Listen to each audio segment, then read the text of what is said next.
3, 2, 1.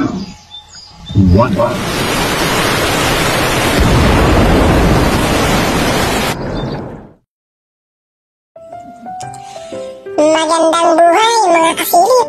For today's video ay magluluto po tayo ng adobong pugita na ating nasilip at nahuli sa dagat. Ito po ay aking babaunin sa aking pagpasok sa trabaho. Wow naman! At ang oras po ngayon ay alas 4 ng madaling araw. At ito pong pugita ay nahugasan na po ng husto. Ito po ay papakuluan natin sa sarili niyang tubig para mabilis pong kumulo. At ipapas-forward na natin mga kasilip dahil mahaba po ang video na to. Paano masabi? Tinatanong ko nga. Natulog na nga ako sa sobrang tagal. Paano mo nasabing mabilisan? Gunggong! Barinig kita sa mukha eh! Kulay mga kasilip ay pwedeng-pwede na to. At atin na itong palalamigin at para mahiwa-hiwa na natin. At atin nang maumpisahan ang ating pagluluto. Hindi totoo yan. Gusto mo mamaya ng 45? Ayan mga kasilip at malamig na. At ating hihiwain ito sa maliliit, yung maninipis lang na hiwa. Madaling nguyain mga kasilip. Masarap po itong adobo at napakabangon po habang ating hinihiwa ang pugita na ito.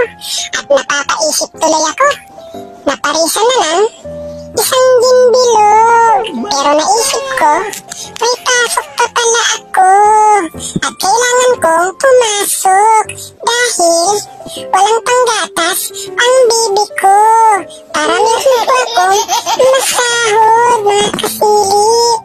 At yan po, at patuloy ko pong hinihiwa yan mga kasilip. At medyo mapurol na po yung ating kutsilyo.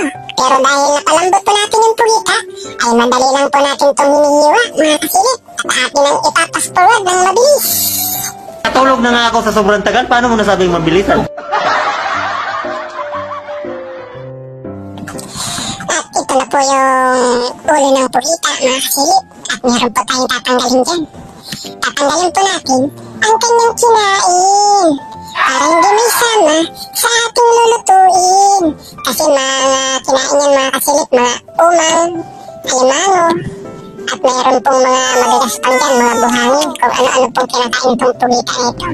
Pero po, kinain lang po ang ating tatanggalin dyan. Kasi yung mga taba-taba niyan, yan po ang magpapalasa sa ating adobo.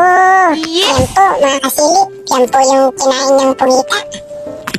Kailangan mo pananggal yan kasi meron din nakakain yan na nakakalason. Kaya dapat malinisan lang mabuti. Baka madali tayo. At yan po mga kasilip, at patuloy po natin hiwain yan ng maliliit at maninipis ng madaling nguyain. At papas-forward na natin ng mabilis. Natulog na nga ako sa sobrang tagal. Paano mo nasabing mabilisan? Tapos na po ang ating paghihiwa sa pugita. At naghanda po tayo dyan ng dalawang kulay na sibuyas. Isang puti at isang pula. Tapos meron din po tayong bawang dyan sa mga rekado at isang pirasong sili para meron pong kakagat-kagat sa labi. At hiniwa ko lang po ito ng maninipis mga kasilip.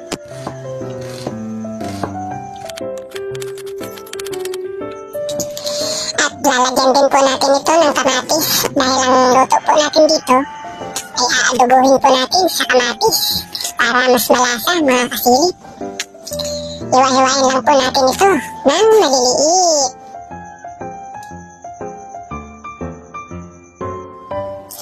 At nagpainit na tayo ng kawali.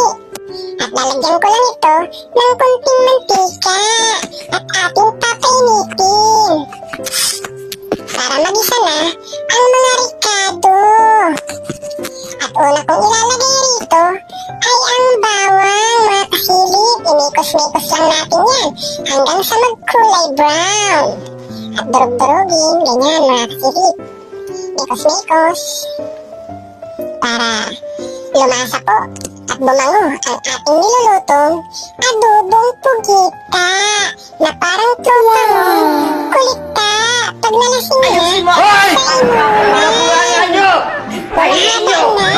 Ang galaman mga kasilip. Po, dinudurog-durog. Durugin natin ng mabuti at gisahin natin mabuti para ang ating niluluto ay mabango at malasa. Oh my God! So, nilalagay ko dito ay ang dalawang kulay ng sibuyas. Isang puti at isang pula. Pero parehas lang po yan, mga kasilip. Tapos, imekos-mekos na natin. What? Bro, what are you talking about, man? Pag nagisa ng mabuti, mga kasilip, ay lagyan na natin yung kamatis. At atin ulit itong inimekos-mekos. Pero, gigisahin natin ito ng mabuti hanggang sa madurog para hindi madaling makanis ang ating nilulutong pugita. Ready na! At ayan, okay na. Ilalagay na natin ang hiniwa natin pugita. At inimekos-mekos na natin kasama ang mga sangkap at nangungasa na silang parehas. Napakabango, mga kasilip, at napakasarap ng amoy. Napakasarap iparis sa isang gin bulag. Pero bawal na sa atin ang uminom. At yan, nilagay ko na ang sili para may kunting anghang at kumakagat sa labi, mga kasilip. Naglagay din tayo dyan ng paminta. Siyempre, maglalagay din tayo ng pampalasa. Naglagay ako dyan ng kunting bitchin. What? Tapos, nilagay ko din yung tira kong oyster sauce. Dahil sayang, pampalasa din yan. Yan, tigain natin at napakamahal na ng mga bilihin. Yan, tigain. Dahil simutin, sayang. Tapos, mekos-mekos na natin yan. Mekos-mekos mo na insan. Gunggong! Napakatagal naman yan. Barinig kita sa mukha eh! Yan, mekos-mekos mo na. Napakabilis. Dagdag-dagdag pa ako ng dyan, kalahating basong tubig bago ating papakuluan. At pagka okay na, medyo umigay ka na, mekos-mekos na natin ulit. Yan, at ating titikman. Napakasarap. Napakalinamnam at kung may kumakagat-kagat sa labi, naglagay na po ako ng kunting suka at meron tamang pangbalansi sa lasa. Yan, mga kasilip, at papailahin na lang natin to para okay na ang ating babaunin. Yan, mekos-mekos mo insan. What? Yan, at okay na, mga kasilip, luto na ang ating adobong kugita at ating nang Wow naman! paunin. Wow! At meron pala akong nakita dyan na tatlong itlog. Akin itong ilalaga para meron akong papapakin mamaya. Habang naghihintay ako ng pasahero na papasok sa trabaho, mga kasilip. At iti-text ko lang pala itong anak ko. Yan, pagising ako ng madaling araw, gising din yan. Hello, Austin. Aga mo magising ah. Kada papasok ako, nagigising ka, parang alam na alam mo ang oras.